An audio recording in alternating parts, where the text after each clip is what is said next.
আসসালামু আলাইকুম। আমরা একটা এটিএস চেঞ্জ ওভার নিয়েছি। এটার কানেকশান হচ্ছে, দেখেন, এটা একটা সোর্স, এটা একটা সোর্স, এটা একটা লাইন, এটা একটা লাইন। আমরা দুইটা লাইন ব্যবহার করতে পারবো। তাই আমরা যদি একটা দেই, আসলে এই যে আমার এটা রানিং আছে, মানে এই সেটে রানিং আছে, আমি যদি এটা অন করি তাহলে ঘুরে আবার এটার কাছে এটা অফ হয়ে গেছে। এই যে কোনো একটা অফ থাকবে বা দুইটা অন থাকলেও সমস্যা নেই, যেটা আগে পাবে ওইটা অ্যাক্টিভ হয়ে যাবে। এই সিস্টেম হচ্ছে এটা।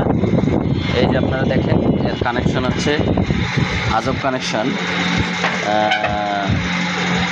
এটা হচ্ছে আউটপুট। এই যে আমরা আউটপুট, এই যে পাইয়েছি আউটপুট, এই দুটা হচ্ছে আউটপুট, এই দুটা কমন থাকবে, আউটপুট হবে। এটা যদি আমরা যদি এটা রান করি তাহলে এই যে আবার ঘুরে এখানে আসছে, এই যে আউটপুট আমরা এই জায়গায় পাইছি। এই যে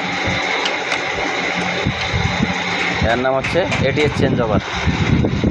পছন্দ হলে, ভালো লাগলে লাইক কমেন্ট শেয়ার করবেন। আল্লাহ হাফেজ।